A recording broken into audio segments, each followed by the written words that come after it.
Hello dear students, again Vinay is here to welcome you in the class of physical education and sports science। मेरे प्यारे बच्चों, जैसा कि आपको मालूम है कि आज टीजीटी का एग्जाम हुआ है। आई होप दैट कि आप सब लोगों ने बहुत अच्छे से एग्जाम किया होगा, क्योंकि ये बहुत ही इजी एग्जाम थे।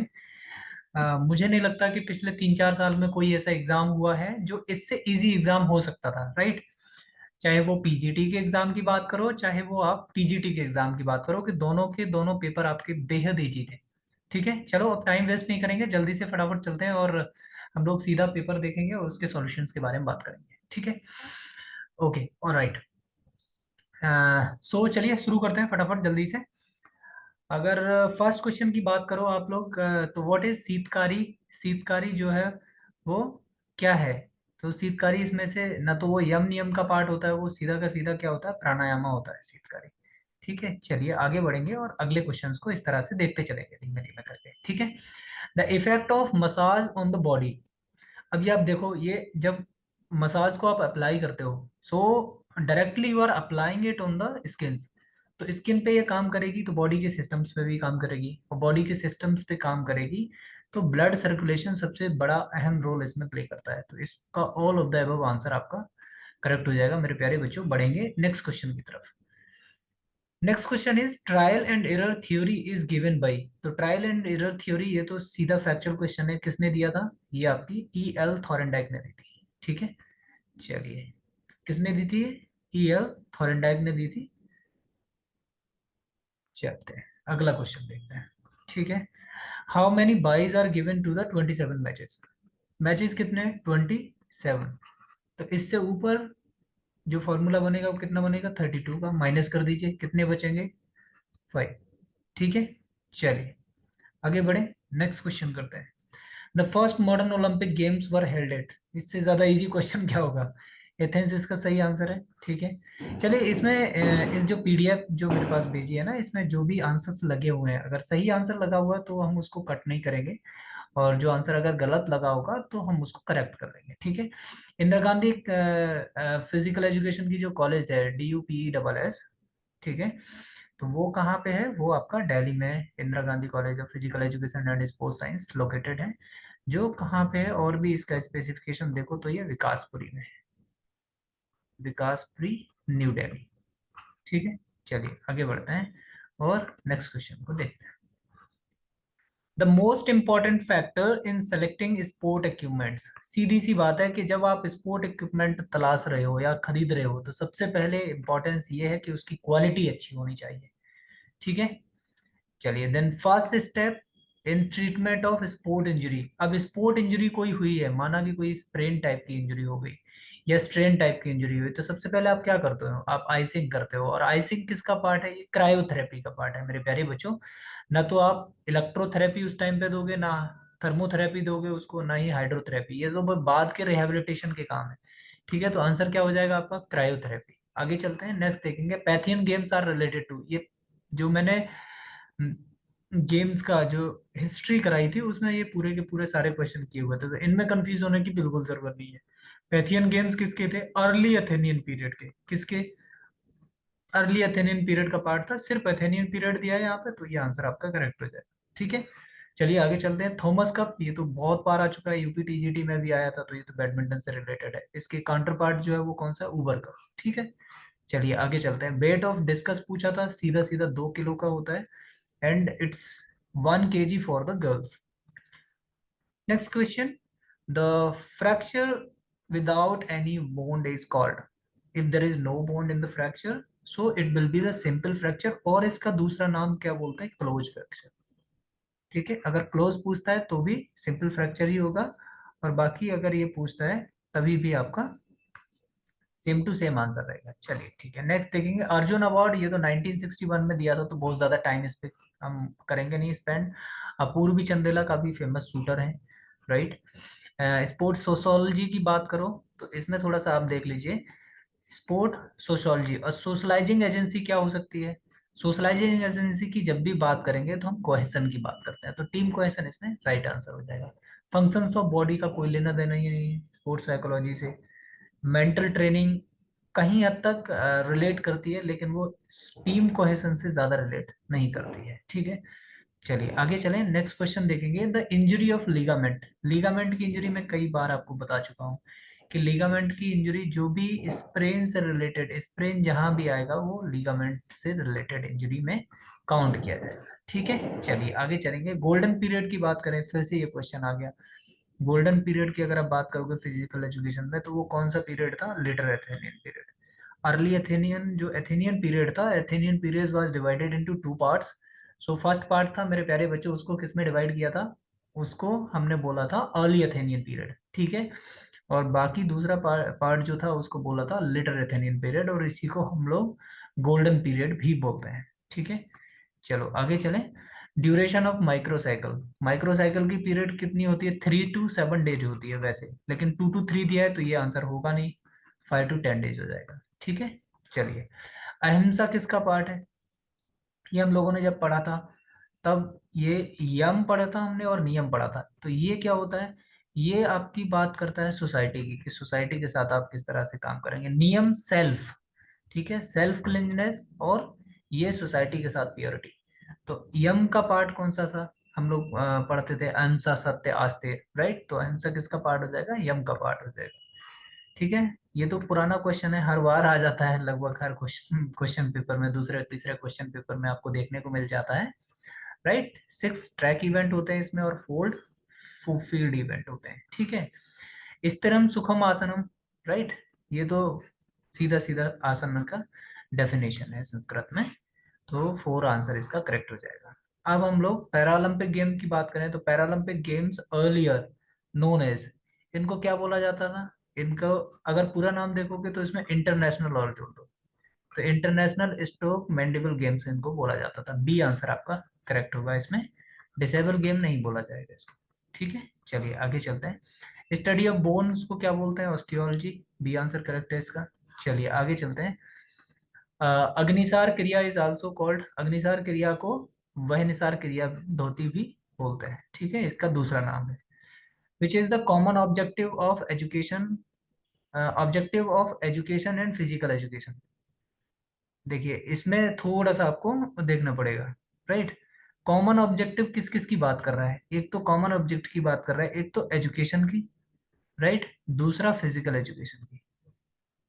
तो फिजिकल एजुकेशन और एजुकेशन, इन दोनों का कॉमन ऑब्जेक्टिव क्या है? ये बात करते हैं मेंटल डेवलपमेंट की, क्योंकि हमें psychological development, mental development, physical development दोनों करने होते हैं फिजिकल एजुकेशन में, और एजुकेशन में they talk about the mental development. So fourth will be the right answer. ठीक है, ये कॉमन ऑब्जेक्टिव की बात कर रहा है कि जो एजुकेशन है उसका ऑब्जेक्टिव्स की बात करें और हम फिजिकल एजुकेशन के ऑब्जेक्टिव्स की बात करें, तो दोनों में से कॉमन ऑब्जेक्टिव क्या होगा? तो मेंटल डेवलपमेंट की बात वो भी करते हैं और मेंटल डेवलपमेंट की बात हम करते हैं, पर मेंटल डेवलपमेंट के साथ हम फिजिकल डेवलपमेंट की भी बात करते हैं, इकोनॉमिकल डेवलपमेंट की भी बात करते हैं, और बहुत सारे डेवलपमेंट्स की बात करते हैं। तो हमारा जो मेन क्वेश्चन यहाँ पे पूछा गया है वो पूछा गया है कि कॉमन टर्म क्या है। So we will go with the mental development. ठीक है, चलिए। सर फिजिकल डेवलपमेंट क्यों नहीं आएगा? सर फिजिकल डेवलपमेंट इसलिए नहीं आएगा बेटा क्योंकि फिजिकल डेवलपमेंट की बात एजुकेशन में नहीं होती। क्या आपने ऐसा देखा है कि कोई बीएड कर रहा हो बच्चा और वो आपसे फिजिकल डेवलपमेंट की बात करे? आप क्या है ना, आप जो फिजिकल एजुकेशन के जितने भी स्टूडेंट हो, तो आप क्या कहते हो? आप होलसम डेवलपमेंट की बात करते हो। होलसम डेवलपमेंट में फिजिकल डेवलपमेंट भी आता है, मेंटल डेवलपमेंट भी आता है, राइट? न्यूरोमस्कुलर डेवलपमेंट भी आता है। न्यूरोमस्कुलर डेवलपमेंट अपने आप में एक ऑब्जेक्टिव है फिजिकल एजुकेशन का ही, फिजिकल डेवलपमेंट भी है। ठीक है, डेवलपमेंट ऑफ स्पोर्ट्स भी है, मेंटल डेवलपमेंट भी है, बट जो मेन कॉमन बात है वो कॉमन बात ये है मेरे प्यारे बच्चों, कि हमें बात करनी है दोनों में जो कॉमन मिल जाए। तो मेंटल डेवलपमेंट आपका एजुकेशन में भी कॉमन है और ये आपका कॉमन है इसके साथ भी। ठीक है, तो ये इसका आंसर हो जाएगा। चलें आगे बढ़े, नेक्स्ट क्वेश्चन करते हैं। Skin fold measure is to measure, किसको करता है? स्किन फोल्ड बॉडी कंपोजिशन को ये मेजर करता है। ठीक है, तो आंसर आपका ए करेक्ट हो जाएगा। चलिए ठीक है, नेक्स्ट क्वेश्चन करते हैं।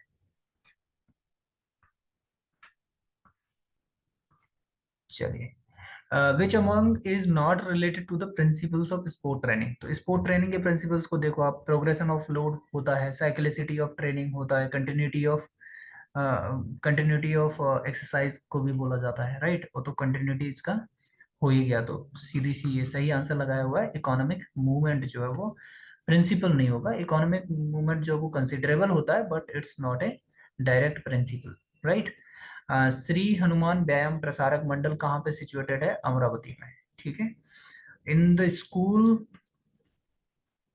Of major channels of publicity for the physical education program, किसी भी स्कूल में बहुत ज्यादा आपको पब्लिसिटी देनी है, ना ही तो टीचर पब्लिसिटी कर सकते हैं, ना स्टूडेंट, ना एडवर्टीजमेंट से इतना होगा। सबसे बढ़िया बात यह है कि आप इंट्राम्यूरल एक प्रोग्राम जो है वो ऑर्गेनाइज करा दीजिए। The people will come as a spectator and they will show their interest after watching the match. ठीक है। और बहुत सारे बच्चे जो हैं वो खेलेंगे भी उसमें। तो सबसे ज्यादा अच्छा एडवर्टीजमेंट का माध्यम जो, अगर फिजिकल एजुकेशन में आप देखो, एडवर्टीजमेंट के लिए, स्किल के लिए, इन सारी चीजों के लिए जो डेमोन्स्ट्रेशन है वो सबसे बेहतरीन माध्यम है। तो हम जब इंटरव्यूअल कराएंगे तो एक तरह का डेमोन्स्ट्रेशन भी हो जाएगा सबके सामने, जिससे कि बहुत ज्यादा अच्छी तरह से लोग एंजॉय कर पाएंगे और उसमें मतलब अपनी क्रिएट वो भी उत्सुकता भी दिखाएंगे कि हम वो खेल पाए। right? Next, physical education is important because it helps to think positively, it helps to promote brotherhood, it helps to lead a healthy life, it helps to lead a quality life. So if you will go for various definitions of physical education, you will see that the helps to lead to the healthy lifestyle। वो क्या करेंगे, और healthy lifestyle किससे supported होती है? ये आपकी holistic development पे काम करती है। ठीक है। तो सी आंसर और या थर्ड आंसर इसका करेक्ट हो जाएगा। ठीक है।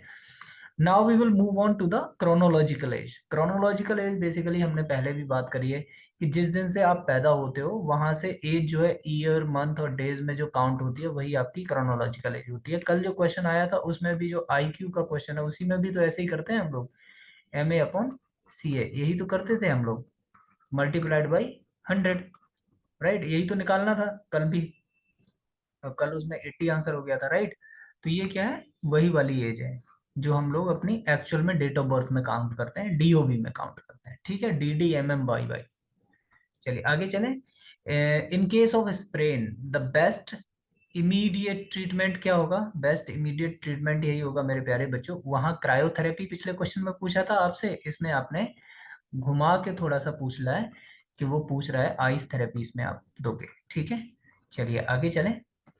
When did the Olympic oath introduce to the first time? ये 1920 में हुई थी एंटवर्प ओलंपिक में, तो इसमें तो कुछ बहुत ज्यादा बताने की बात ही नहीं है। योगा चित्त वृत्ति निरोधा डेफिनेशन ये किसने दी है? वेद व्यास जी ने दी है। ठीक है। तो ये आंसर क्या हो जाएगा इसका? वेद व्यास आंसर सही हो जाएगा इसका। श्री कृष्ण आंसर नहीं होगा। योगा कर्मेश कौशलम जो है वो भगवान श्री कृष्ण ने गीता में दी है डेफिनेशन। ठीक है। पिंग पोंग किसको बोलते हैं? ये आपका टेबल टेनिस को ही बोलते हैं। सही आंसर एकदम लगा हुआ है इसमें। ठीक है। चलिए अब लोग हम लोग फर्ट लेग ट्रेनिंग मेथड की बात करें तो ये क्या है? एंडोरेंस से रिलेटेड होती है। ठीक है। पेस रन भी होती है, स्पीड प्ले भी इसको बोलते हैं। तो ये सारी चीजें आप लोग याद रखेंगे। ठीक है। हाइपोसेसिस, हाँ काइपोसिस की बात करो तो इसको क्या बोलते हैं हम लोग? राउंड शोल्डर बोलते हैं। और दूसरा क्या नाम है इसका? हंच बैक भी बोलते हैं इसको, हंच बैक। तो इसमें कंफ्यूज होने की आपको जरूरत नहीं। होलो बैक लॉर्डोसिस को बोलते हैं। ठीक है। लेटरल बैक, ये क्या है आपकी? लेटरल बैक हम लोग बोलते हैं जिसको एस शेप जो कर्व बनता है, स्कॉलोसिस को। ठीक है। चलिए आगे चलते हैं। डायनामिक, ये वाला क्वेश्चन हट भी सकता है क्योंकि अगर डायनामिक्स की बात करो आप, डायनामिक वर्ड स्टैटिक फोर्स और डायनामिक फोर्स इसमें भी यूज होता है। Static work, dynamic work. ठीक है। और एंडोरेंस में भी स्टैटिक एंडोरेंस तो नहीं होती है, स्टैटिक एंडोरेंस और फ्लेक्सिबिलिटी में भी जरूर हो सकता है। स्टैटिक फ्लेक्सिबिलिटी और डायनामिक फ्लेक्सिबिलिटी जिनमें बैलास्टिक ट्रेनिंग की हम लोग बात करते हैं। तो ये क्वेश्चन बहुत ज्यादा, पर यह है कि सबसे ज्यादा जो रिलायबल आंसर है वो आपका फोर्स के साथ है। बाकी जितने भी चीजें हैं वो सेकेंडरी हैं, ये फोर्स की वजह से होंगी जितनी भी चीजें होंगी। चाहे आप एंडोरेंस की बात करो, फ्लेक्सिबिलिटी की बात करो, वर्क की बात करो, तो विदाउट फोर्स के कुछ नहीं होगा। W=F×D। राइट। तो जब तक फोर्स नहीं है तब तक वर्क का भी कोई अस्तित्व नहीं है, एंडोरेंस का कोई अस्तित्व नहीं है। राइट। फ्लेक्सिबिलिटी का कोई सिग्निफिकेंस नहीं है जब तक कि हम फोर्स की बात नहीं करेंगे। right? Without force we cannot create any of three options are given in your question. So Dronacharya award is given to the, ये तो सब लोग जानते ही हैं कि द्रोणाचार्य अवार्ड किसको दिया जाता है? कोचेस को दिया जाता है। ठीक है। माइकल जॉर्डन किसके प्लेयर थे? He was very famous player of badminton, और NBA में इनकी बहुत बड़ी साख थी। मतलब ये one of the most recognised player रहे हैं NBA के। ठीक है।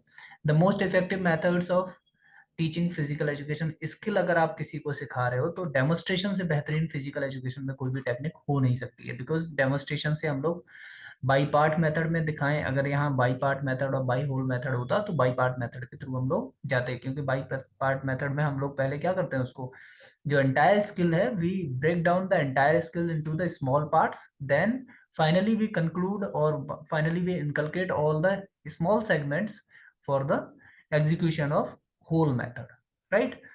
The physical teachers have qualities, जो फिजिकल एजुकेशन टीचर है या कोई भी टीचर है उसमें सबसे बड़ी जो प्रोफिशिएंसी उसमें होनी चाहिए, पर्सनालिटी होनी चाहिए, लीडरशिप भी होनी चाहिए, तो ऑल ऑफ द अबव क्या हो जाएगा, आपका आंसर हो जाएगा। ठीक है। द टर्म डबल फॉल्ट किस में यूज किया जाता है, ये टेनिस में ही यूज किया जाता है। जैसे उसमें आप एक सर्विस फॉल्ट करोगे, राइट, तो फिर दोबारा से आपको री करने को दिया जाता है, right. If you will do again fault service, तो फिर डबल फॉल्ट हो जाता है, फिर चेंज हो जाता है, आपका पॉइंट भी एक चला जाता है। ठीक है, चलिए आगे चलते हैं। The importance of wellness, wellness की इंपॉर्टेंस क्या है, it helps to lead the quality life. ठीक है, चलिए आगे चलते हैं। The use of particular method of teaching depends on, teaching का जो मेथड है, टीचिंग का पर्टिकुलर मेथड है, वो किस पे डिपेंड करता है, सेक्स ऑफ टीचर पे डिपेंड नहीं करता, मेल भी टीचर होते हैं, फीमेल भी टीचर होते हैं, even that the common gender peoples are also the teachers. Age of teacher पे डिपेंड नहीं करता, आपने देखा होगा कई एक सारे ऐसे टीचर्स हैं, एक हरियाणा की कोई एक लड़की है जो मतलब काफी सिविल सर्विसेज वालों को इंग्लिश सिखाती है, सी नो मोर देन 14 और 15 एक्सेंट ऑफ इंग्लिश, तो ये भी नहीं होगा, नन ऑफ द, तो वो मसला ही नहीं है। स्किल, अगर आप स्किलफुल हैं, if you are having the capability to teach the students, so definitely you can teach the people who are better in your age, bigger than or lesser than that। ठीक है, चलिए आगे चलते हैं, next question देखेंगे। Psycho physical unit of man, psycho physical, ये तो simple simple है, साइको माइंड से रिलेटेड है, फिजिकल बॉडी से रिलेटेड है, तो बॉडी और माइंड का डेवलपमेंट। ठीक है, चलिए कुछ कुछ क्वेश्चन तो कॉमन सेंस से भी कर दिया करो। चलिए अगला क्वेश्चन देखेंगे। Olympic games are held at everywhere. ठीक है, पूरा 4 साल पे ओलंपिक गेम्स जो है वो आते हैं। आगे चलेंगे, किन्सोलॉजी स्टडी क्या है, ह्यूमन मोशन की स्टडी है। मोटर मूवमेंट की बात हम लोग नहीं करेंगे, ह्यूमन, अगर सिर्फ सिर्फ मूवमेंट की बात हो रही होती तो हम इसको कंसिडर कर लेते हैं। ठीक है, चलिए आगे चलेंगे। कुंभक क्या है, कुंभक, रेचक और पूरक, ये सारे के सारे किसके पार्ट हैं, प्राणायाम के पार्ट है। ठीक है।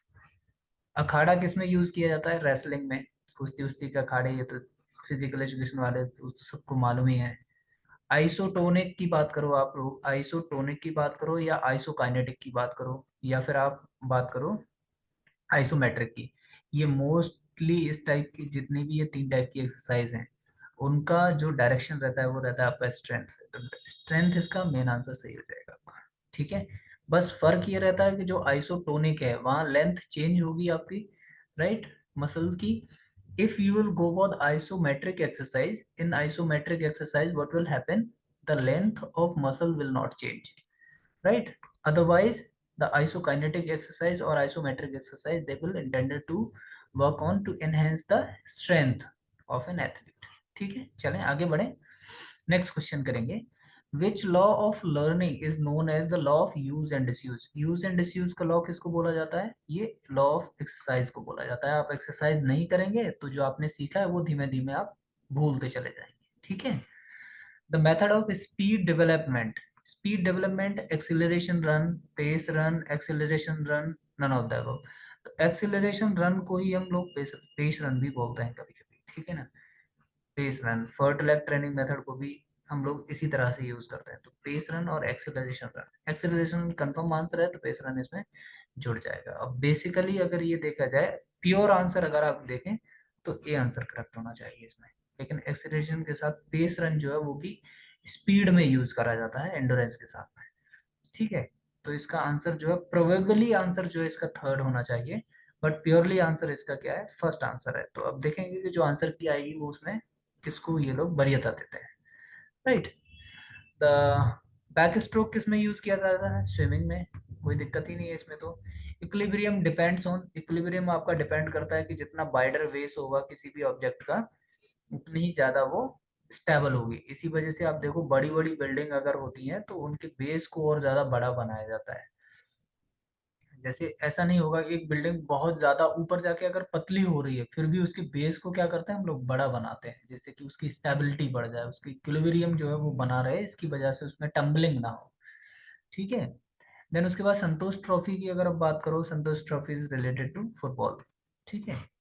आगे चलेंगे, अब तो बहुत कम ही क्वेश्चन बचे हैं, ठीक है ना, जल्दी से करते हैं इनको भी। मेजोरिटी ऑफ लीवर कौन से होते हैं, थर्ड क्लास लीवर होते हैं, ये तो सब जानते हैं, राइट। चलिए आगे क्वेश्चन करेंगे, length and width, length and width कितनी हो, 18/9 का होता है, सिंपल आंसर है। आगे चलिए, 149 और 150। The study of psychological foundation of physical activity, psychological foundation of physical activity ये क्या है, अपने आप में डेफिनेशन है ये। Abrasion is an injury, abrasion किससे रिलेटेड इंजरी है, ये आपकी स्किन से रिलेटेड इंजरी है। जब आप गिर जाते हैं, या इसकी वजह से, गिरने की वजह से क्या होता है ना, कभी कभी आपकी मतलब हाथ पैर छिल जाते हैं, जो स्किन है वो आपकी रब हो जाती है बहुत काफी डेंजरस तरीके से, राइट। तो उसको हम लोग क्या बोलते हैं, एब्रेशन बोलते हैं। तो मेरे प्यारे बच्चों, आज का जो पेपर था उसके बारे में हम लोगों ने डिस्कस करा। सर इतना लेट क्यों आए हैं, एक्चुअली मैं भी इस एग्ज़ाम को देने गया था मैं इससे कि ताकि मिल जाए पेपर आपका, राइट। पेपर्स में काफ़ी दिक्कत होती है, लास्ट में पेपर नहीं आप लोगों के लिए दिया था तो आप लोग परेशान हो रहे थे, राइट। तो हमने आज जो भी क्वेश्चन थे उनको डिस्कस कर लिया मेरे प्यारे बच्चों। इसमें से अगर आपको किसी को भी किसी भी चीज़ में कंफ्यूजन है, then we will can discuss on later after some time. जैसे ही मुझे टाइम मिलेगा हम लोग फिर से अपनी जो क्लासेस हैं उनको रिवाइव करेंगे। आई एम रियली सॉरी कि अभी थोड़ा सा मेरे पास टाइम कम है तो मैं आपकी क्लास नहीं ले पा रहा हूँ, और उसके लिए आप, आई होप दैट कि आप मुझे माफ़ कर देंगे। मेरे प्यारे बच्चों, मिलते हैं अगली क्लास में, तब तक के लिए नमस्ते।